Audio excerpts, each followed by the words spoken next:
Sur DFM 930, j'ai le plaisir d'accueillir Cindy Trier. Bonjour Cindy. Bonjour Jean-Pierre. Alors merci d'être à notre rendez-vous pour parler d'un nouveau livre. Vos précédents romans, j'ai donné son nom à une étoile, c'était en 2019 déjà. Je déploierai mes ailes en 2020 et au-delà des nuages, le soleil brille, c'était en 2021. Vous nous aviez dit que vous reviendrez avec un nouveau livre sur les ondes de DFM 930. Ça y est, votre quatrième roman, Dans le murmure du vent, bleu et rose. Pourquoi avoir rajouté un S à bleu? J'imagine qu'il s'agit là d'un petit clin d'œil à la thématique, mais quelle est-elle au juste? C'est une excellente question, Jean-Pierre, je vous remercie. Il est vrai que comme tous mes précédents ouvrages, ce dernier ne fait pas exception à la règle et il s'agissait pour moi d'aborder une thématique en filigrane qui relève finalement des violences faites aux femmes et à cet égard, il s'agit d'une jolie métaphore, bleu et rose, bleu pour ces coups qui sont donnés, qui meurtrissent le corps, qui meurtrissent l'âme et rose parce que c'était aussi pour moi une jolie manière de mettre en exergue la lumière, l'espoir, la possibilité de rebond et aussi peut-être Jean-Pierre parce qu'il s'agit là du prénom de l'un de mes protagonistes clés.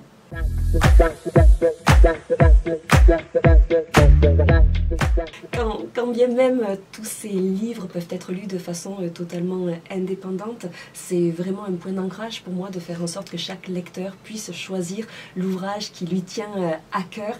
Il n'en demeure pas moins que cet ouvrage est la suite de Demain je déploierai mes ailes, qui était alors mon second roman et qui permet de retrouver tout simplement Romane et Lilou, qui étaient deux personnages hauts en couleur, mais également Rodolphe, un vieux bûcheron qui avait pris sous son aile Romane.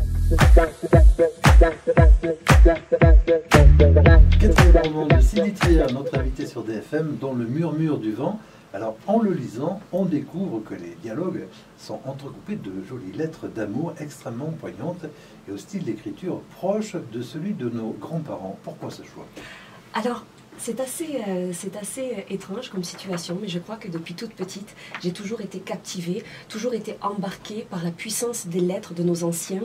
Je crois qu'à l'époque, une lettre pouvait être une bulle d'espérance, c'était un sursaut d'espoir, notamment lorsque les hommes, les soldats partaient à la guerre. C'était le seul moyen qui était le leur de pouvoir entretenir la flamme avec leur épouse, avec leurs enfants, avec leurs parents.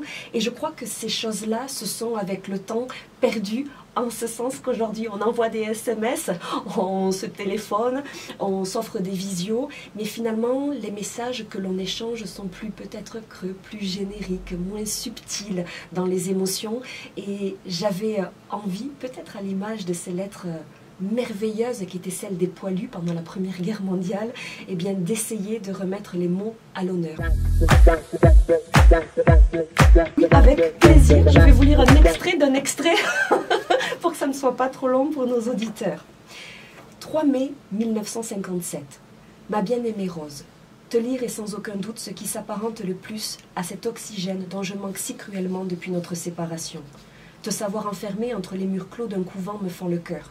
Imaginer ta peau meurtrie sous les coups d'un fouet me laisse pantois.